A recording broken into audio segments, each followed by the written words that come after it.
राधे कृष्णा, हर हर महादेव। प्रिय भक्तों, स्त्री कब तक अपने पति से प्रेम करती है, तो एक बार फिर से बहुत बहुत स्वागत है आप सभी भक्तों का। आज का वीडियो बहुत ही ज्ञानवर्धक और प्रेरणादायक है। आज की यह कहानी आपको बहुत कुछ सिखा करके जाएगी। तो प्यारे दोस्तों, आज की इस वीडियो में आप यह जानेंगे कि स्त्रियां आखिर कब तक पुरुषों से प्रेम करती हैं। वो कहते हैं कि सोना एक कीमती धातु है। जिस प्रकार सोने के धातु के अलग अलग आभूषण बनने से अलग अलग नाम हो जाते हैं, उसी प्रकार जब बेटी पिता के घर में होती है तो वह बेटी कहलाती है, और जब वही बेटी पुरुष का वर्ण कर लेती है, ससुराल जाती है, तो वह पत्नी बन जाती है, पत्नी कहलाती है। और वही पति को छोड़ करके गैर मर्दों के साथ संभोग करती है या प्रेम करती है तो वह वैश्या बन जाती है। जब वह भाई से जुड़ती है तो बहन कहलाती है, और जब किसी संतान को जन्म देती है तो माँ कहलाती है। संतानों का विवाह हो जाते हैं तो वह दादी कहलाने लगती है। इसी प्रकार प्यारे दर्शक बंधुओं, पुरुष को भी उसके कर्म के अनुसार नाम दे दिए जाते हैं। स्त्रियां कब कब और कब तक अपने पति से प्रेम करती हैं, इस वीडियो के माध्यम से आज हम यही समझेंगे। तो इस वीडियो को पूरा अवश्य सुन लेना, क्योंकि आधी नोट और आधा अधूरा ज्ञान किसी काम का नहीं होता। यदि हमारी वीडियो अच्छी लगे तो लाइक करके शेयर जरूर करें, जिससे आपके परिवार अथवा मित्रों को भी जानकारी मिल सके। तो आइए दोस्तों, बिना किसी देरी के कहानी को गुरु जी के मुख से सुनते हैं। एक बार की बात है प्रिय दोस्तों, एक नगर में एक राजा राज्य करते थे। उन राजा महाराज को स्त्रियों से बहुत ही ज्यादा प्रेम था, बड़ा ही मोह था। इधर राजा की उम्र 45 साल की हो चुकी थी, मगर राजा ने अपना विवाह नहीं किया। विवाह इसलिए नहीं किया था कि राजा को कोई लड़की पसंद नहीं आई थी। एक बार की बात है प्यारे दर्शक मित्रों, एक दिन राजा जंगल में शिकार खेलने जाता है तो जंगल में उसे एक बहुत सुंदर स्त्री मिली। तो राजा स्त्री से मीठी मीठी बातें करने लगा। बातों ही बातों में राजा को पता चला कि यह सुंदर स्त्री वेश्या है। यह सब पता होने के बावजूद भी राजा उस स्त्री से कहने लगा, तुम बहुत सुंदर हो, आपकी मीठी आवाज ने मेरे मन को मोह लिया है। और काम वासना के अधीन राजा ने यहाँ तक कह दिया कि मैं तुम्हारे बिना जीवित नहीं रह सकता, मैं तुमसे विवाह करना चाहता हूँ। तब वैश्या राजा को समझाने लगी और बोली, हे महाराज, अब तो ज्ञानी हो और अब जान ही चुके हैं कि मैं एक वैश्या हूँ, और वैश्याओं का एक नियम होता है, आजीवन कुंवारी ही रहती है, और कुंवरी रहती हुई भी वह वैवाहिक जीवन जीती है, और उनके जीवन में प्रत्येक दिन एक नया पुरुष आता है, और ना ही हम किसी एक से प्रेम करते हैं। उस वैश्या ने राजा को बहुत समझाया, मगर राजा अपनी जिद पर अड़ गया। राजा के कुछ समझ में नहीं आया, और राजा उस दिन अपने महल तो लौट आता है, लेकिन पूरी रात नींद नहीं आई। उस स्त्री की याद उसे रह रह कर आ रही थी। करवटें बदल बदल कर उसने कुछ दिन गुजारे। फिर वह एक दिन शिकार खेलने के बहाने से उसी स्त्री से मिलने गया। जंगल की तरफ गया और उस वैश्या के पास जाकर बोला, हे सुंदरी, मैं तुम्हारे बिना अब जीवित नहीं रह सकता। मैंने तुमसे अलग होकर देख लिया है। मैं जितना अलग रहता हूँ, जितना दूर रहता हूँ, उतना ही तुम मेरे पास रहती हो, उतनी ही याद ज्यादा आती है। तुमने मेरे रातों की नींद चुरा लिया है। मैं तुमसे बहुत प्रेम करता हूँ, इसलिए तुम मेरे इस प्रेम को स्वीकार करो और मेरे से विवाह कर लो। फिर उस वैश्या ने कहा, हे महाराज, हमारा कोई धर्म नहीं होता है, फिर भी आपका दिल हम पे आ गया है। आप नहीं मानते हो तो मैं आपसे विवाह करने को तैयार हूँ, पर मेरी 2 शर्तें हैं। यदि आप मेरी 2 शर्तें मान लोगे तो मैं आपसे विवाह कर लूंगी। किसी ने ठीक ही कहा है प्यारे मित्रों, कि सावन के अंधे को हरियाली ही हरियाली नजर आती है। अभी उस राजा की बुद्धि ठिकाने नहीं है। ये मन बड़ा ही चंचल होता है, जिस पर आता है उसके गुण अवगुण कुछ नहीं देखता है। वह वैश्या स्त्री राजा से बार बार 2 शर्तें के लिए कह रही थी। राजा कह रहा था, मैं मान लूंगा। अभी भी राजा की आंखें नहीं खुली थी। वो कहते हैं, कागा अंधा रात में और दिन में उल्लू होए, कामी अंधा रात दिन जाके बुद्धि गई जाने कहाँ सोए। राजा उस स्त्री की चाल नहीं समझ पा रहा था। विवाह में कोई शर्तें नहीं रखी जाती। वो स्त्री सौदा कर रही है या विवाह कर रही है, यह राजा की समझ में नहीं आ रहा है। राजा कहने लगे, आप मुझे दोनों शर्तें बताइए। तो वह स्त्री कहने लगी, मेरे पास तो 2 बकरी के बच्चे हैं।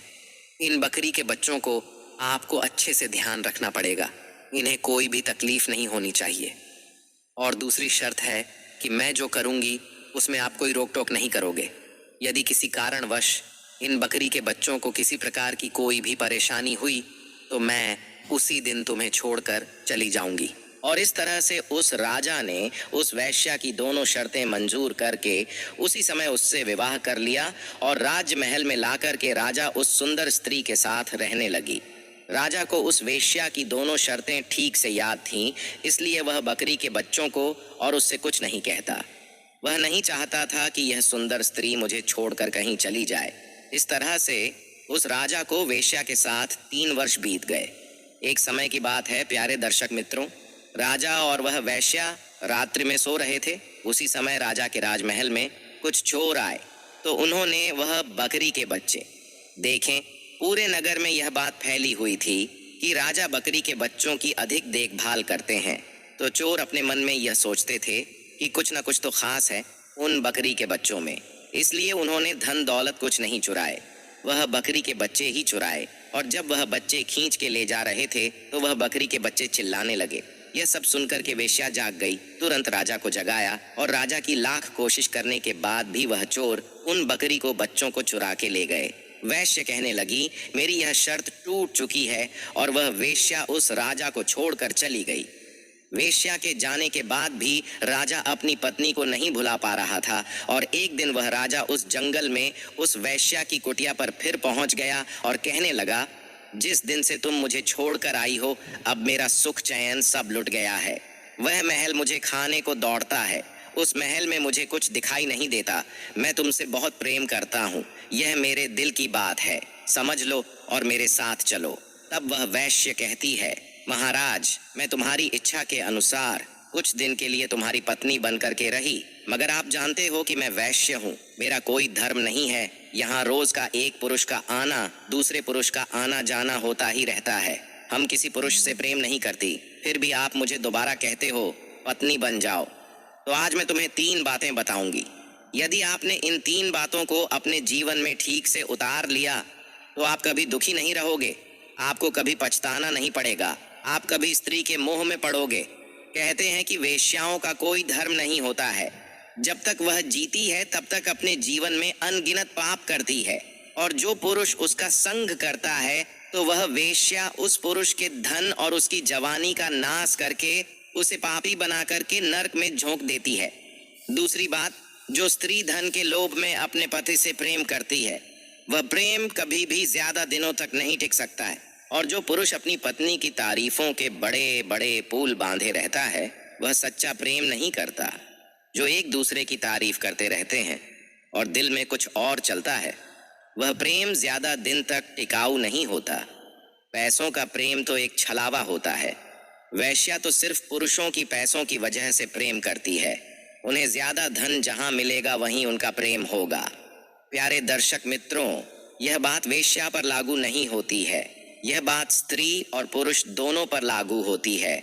जो स्त्री धन के लालच में अपने पति को धोखा देकर दूसरे पुरुष के साथ भाग जाती है, और जो पुरुष धन के लालच में आकर अपनी पत्नी को छोड़ जाते हैं वह कभी भी सच्चा प्रेम नहीं होता है। प्रिय मित्रों, वेश्याओं का तो एक धर्म होता है, वह अपने धर्म पर चलती है, लेकिन साधारण स्त्री घर की महिला उसका भी एक धर्म होता है कि जिस पति के साथ माँ बाप बांध देते हैं उस पत्नी के साथ ही जीवन भर रहना चाहिए, चाहे वह धनवान हो या सुखी हो या दुखी हो, निर्धन हो। यही वेद शास्त्रों में धर्म बताया गया है। वही पत्नी पतिव्रता मानी गई है। माता आंसुइया जो कि कुटिया में रहने वाली थी, हमेशा उनके पति तप में तपते रहते थे, कोई धन दौलत नहीं था, केवल भगवान की भक्ति थी।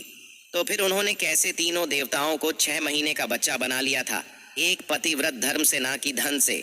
इसलिए प्यारे दर्शन मित्रों, ऐसी दुष्ट स्त्रियों से तो अच्छी वेश्या ही होती है, जो उनका एक धर्म तो होता है, लेकिन ऐसी स्त्रियां समाज में पैदा हो गई हैं जो पति को कुछ नहीं समझती हैं और धन की लालच में आकर के पति को घर वालों को मार तक जाती है।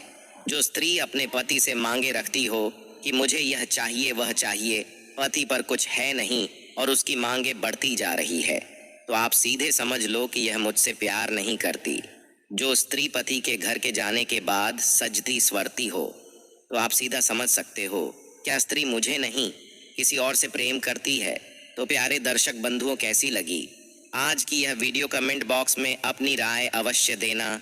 श्री राधे श्री कृष्णा कमेंट बॉक्स में लिख करके ज़रूर भेजना। और इस कहानी से आपको क्या सीख मिली, यह कमेंट बॉक्स में अपनी राय भी ज़रूर दे और अपने परिवार के साथ शेयर करें। मिलते हैं फिर नई वीडियो में, तब तक के लिए